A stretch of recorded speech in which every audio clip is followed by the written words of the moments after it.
thank you. I appreciate the comments that I heard this morning from Senator Klobuchar and appreciate her leadership and efforts to see that the Afghan Adjustment Act becomes law. I think I'm followed by my colleague on the Veterans Committee, Senator Blumenthal from Connecticut. This has been a bipartisan effort to make certain that legislation was drafted, introduced, and that lives were protected and changed.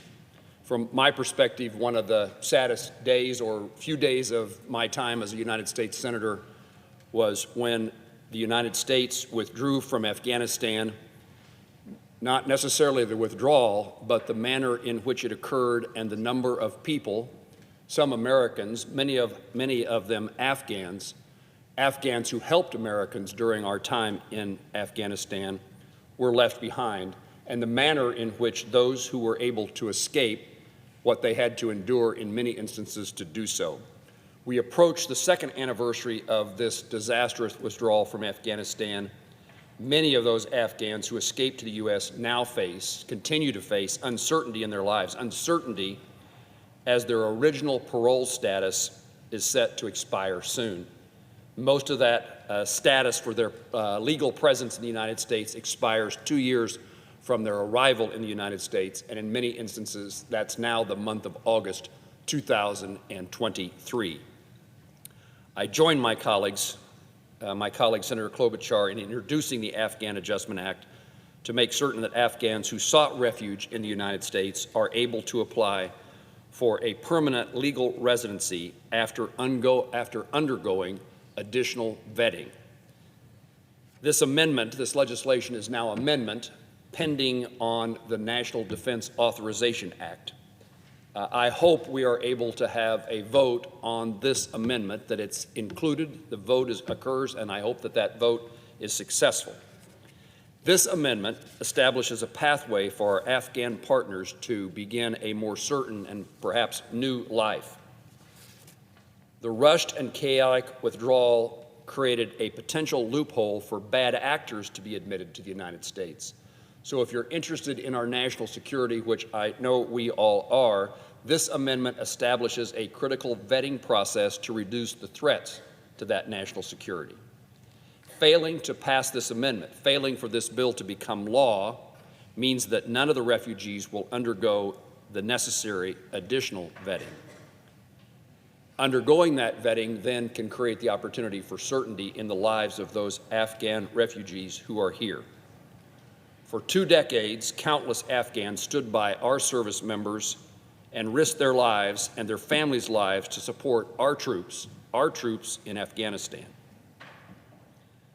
This withdrawal and the current circumstance resulted in more than 1,000 contacts with my office asking for help in getting someone out of Afghanistan, someone who served side by side with a soldier from Fort Riley.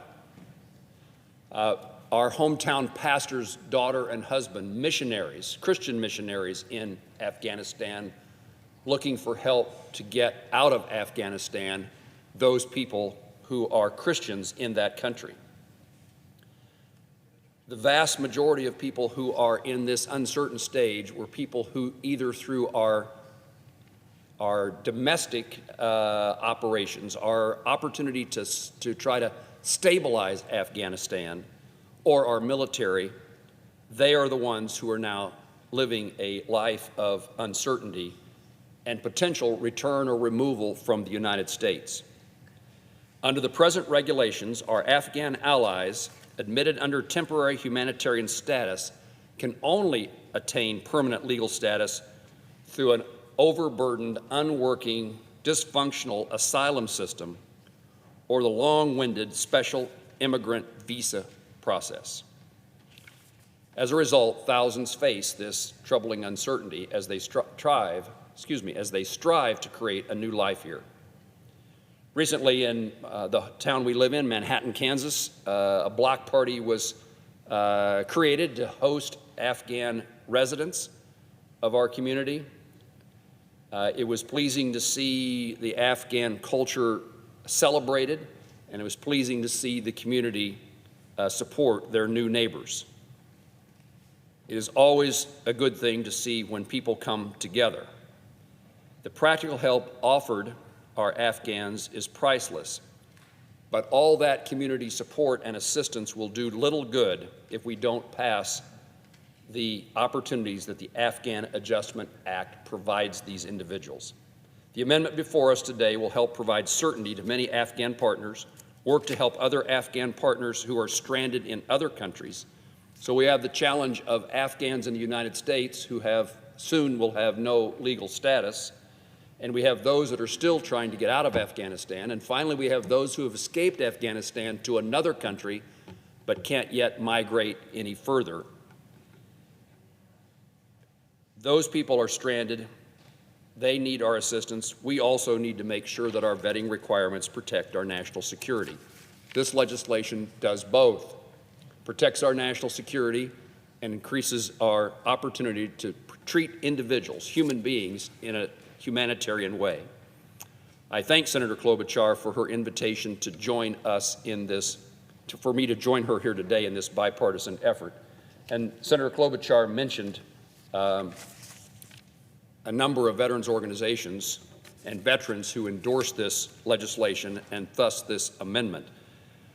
This issue was brought to me most directly by the Iraqi and Afghan Veterans of America, who support this legislation and who brought information and encouragement to me to help see that this legislation is passed. But it's also supported by Blue Star families, by the American Legion, the VFW, and many other veterans and veteran organizations.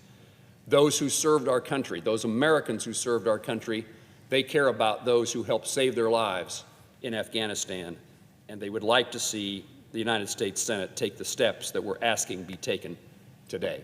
Mr. President, I yield the floor.